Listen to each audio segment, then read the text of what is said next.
चालता बोलता जागर संविधानाच्या कार्यक्रमामध्ये या माळीनगर गावातील आठवडी बाजारामध्ये आपण आलेलो आहोत.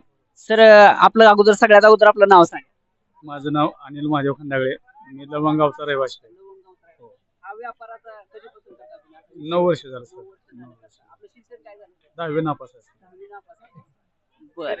तर आता हे भाजी विक्रेते आपल्या सोबत आहेत, लवंगावचे ते रहिवासी आहेत. सर, आम्ही तुम्हाला तीनच प्रश्न विचारणार आहे. तिन्ही प्रश्नांची जर बरोबर उत्तरं दिली आपण तर हे 10 ग्राम चांदीचं नाणं आम्ही तुम्हाला या ठिकाणी भेट देणार आहोत. तुमच्यासाठी पहिला प्रश्न सर, डॉक्टर बाबासाहेब आंबेडकर माहित आहेत तुम्हाला, तर त्यांची जी जयंती आहे ती कुठल्या तारखेला असते? 14 एप्रिल. 14 एप्रिल. या ठिकाणी पहिल्या प्रश्नाचं उत्तर अतिशय बरोबर आलेलं आहे. आणखीन दोन्ही प्रश्नाची उत्तर जर आपण बरोबर दिले तर हे 10 ग्राम चांदीचं नाणं आम्ही तुम्हाला भेट म्हणून देणार आहोत. तुमच्यासाठीचा दुसरा प्रश्न, हे जे आपण म्हणतोय भारतीय संविधान आपल्याला लागू आहे, तर हे आपल्या देशाला कधीपासून लागू झालं काय सांगता येतं?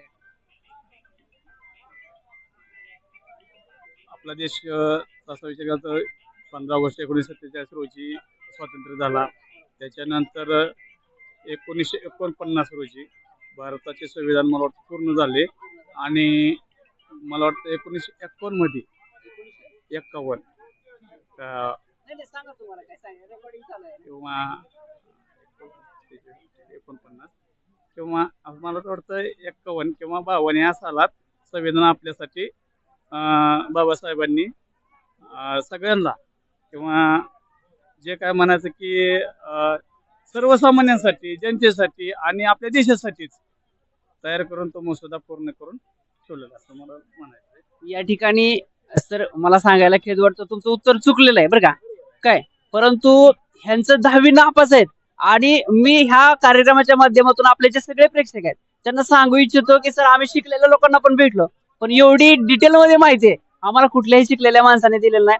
खूप छान माहिती तुम्ही आणि खूप छान तुमचा अभ्यास आहे सर, की 1947 15 ऑगस्ट 1947 ला आपला देश स्वतंत्र झाला आणि 26 नोव्हेंबर 1949 ला आपलं संविधान पूर्ण होऊन ते आपण अर्पण केलं स्वतःप्रत आणि 26 जानेवारी 1950 रोजी ते लागू झालं. 1 वर्ष वाया गेलं. काय हरकत नाही सर, आपण ठीक आहे सर. ओके.